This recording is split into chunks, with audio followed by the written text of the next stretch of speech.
Shalom saudara yang terkasih dalam Tuhan, kembali kita mempelajari eksplorasi Daniel pasal 2 ayat 17 sampai dengan ayat 30. Saya berharap saudara membacanya. Di dalam pembacaan ayat yang panjang ini, saya mengajak saudara langsung masuk ke dalam eksplorasi yang kita dengarkan hari ini.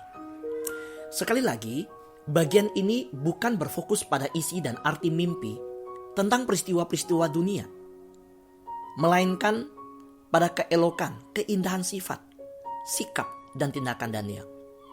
Jadi poros utamanya adalah kedaulatan, kemahatauan, dan kemahabijakan Allah.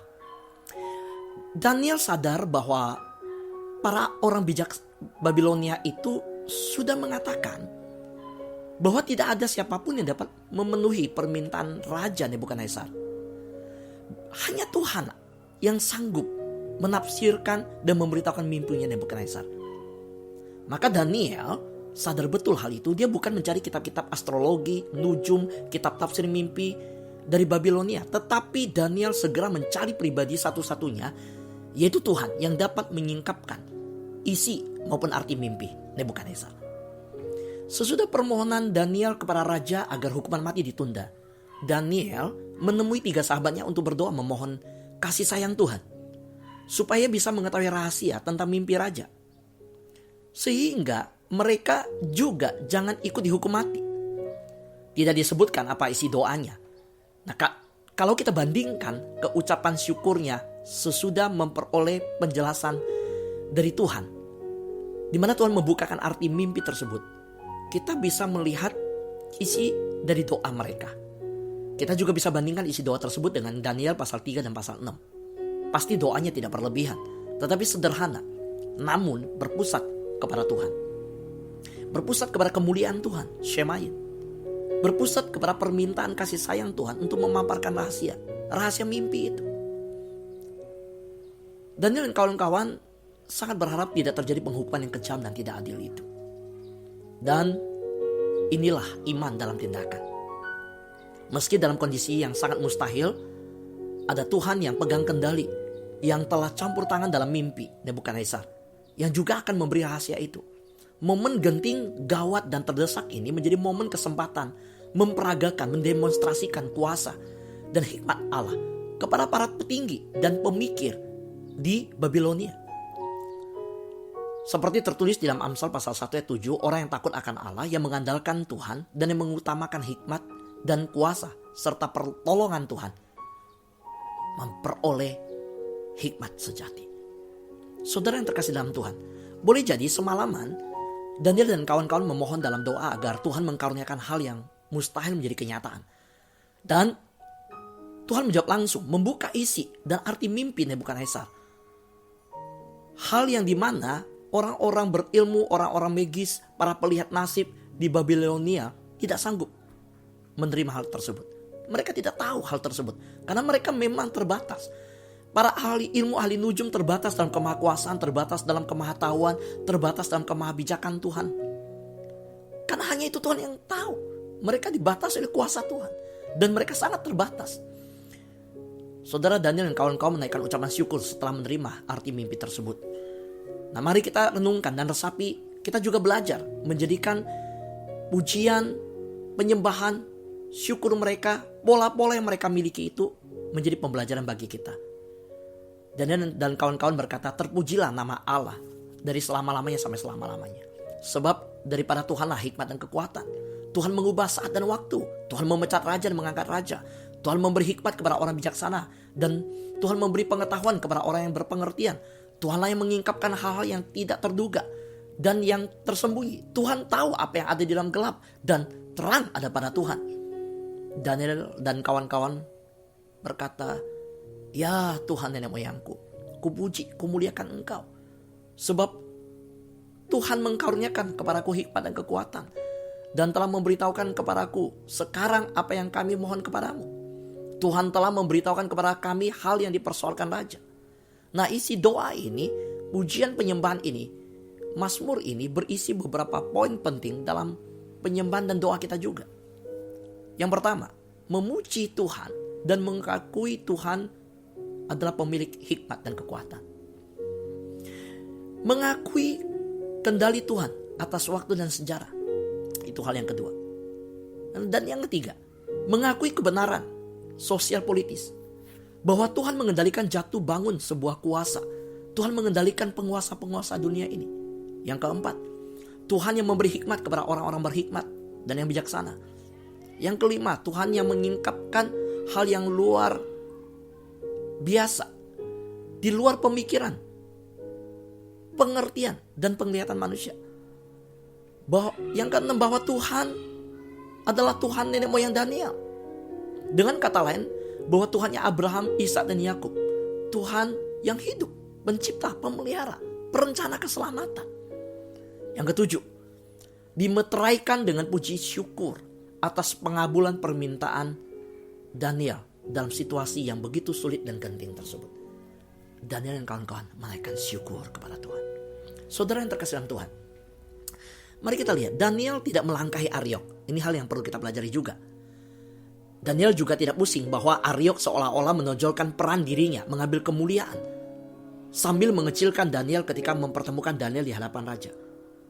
Terlebih dulu Daniel mengingatkan supaya pelaksanaan hukuman dibatalkan, sebab Daniel telah mendapat arti mimpi itu dari Tuhan. Demikian indahnya karakter dan sikap serta tindakan Daniel di dalam hal ini.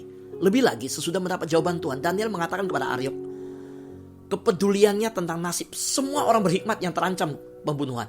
Daniel bukan hanya memikirkan kehidupannya sendiri, bukan juga mementingkan kelangsungan posisinya di Babilonia, melainkan memikirkan kesejahteraan orang lain. Saudara, itulah keindahan dari sikap Daniel. Dan sekarang kita pelajari apa isi ucapan Daniel di hadapan Nebukadnezar. Ada 4 hal. Yang pertama, Daniel menyatakan bahwa fakta, orang pandai dan ilmu gaib, apapun yang dimiliki oleh raja, tidak patut dia andalkan. Bukan yang bisa diandalkan. Yang kedua, raja perlu disadarkan bahwa jalan dan rahasia, sejarah, semuanya itu ada di tangan Tuhan.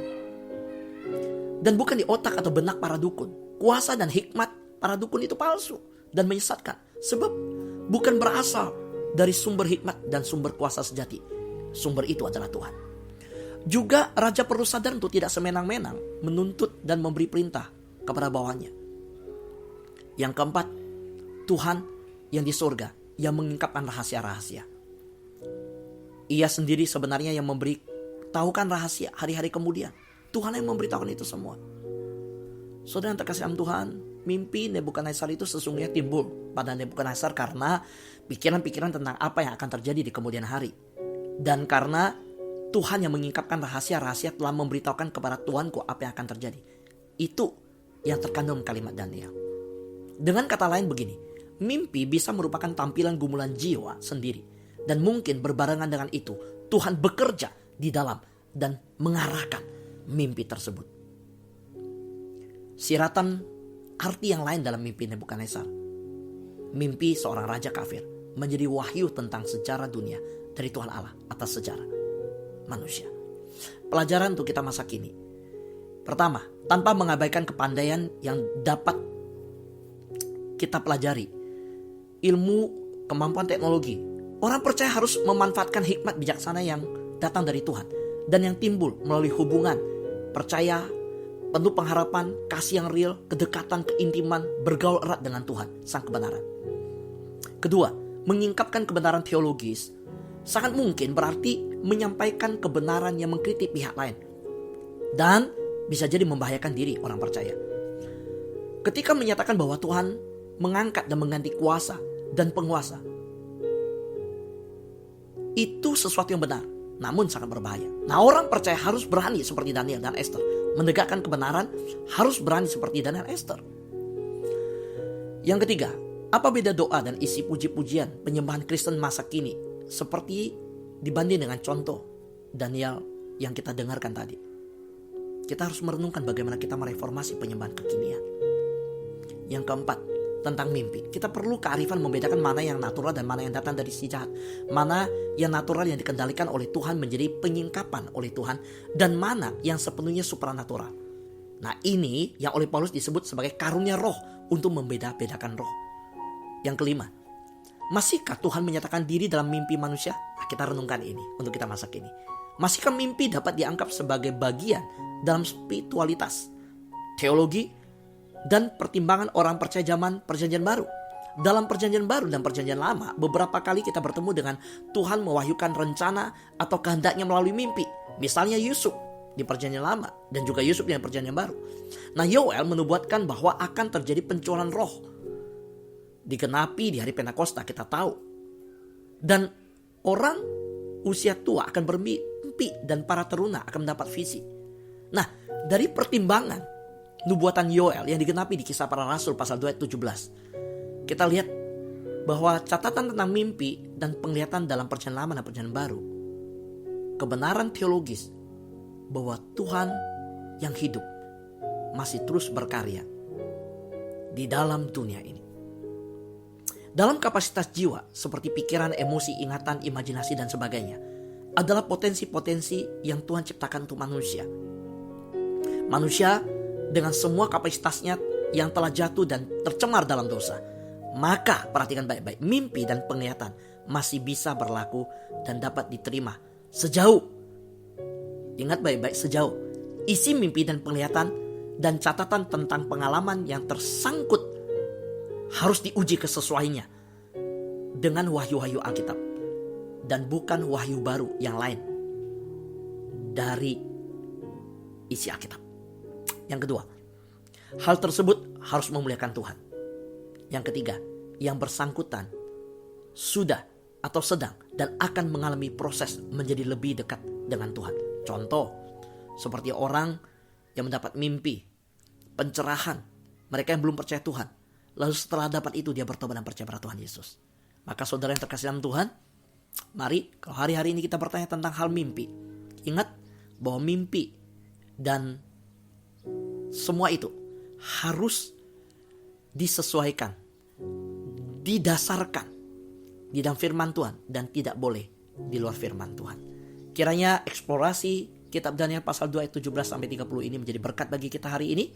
Tuhan memberkati kita semua.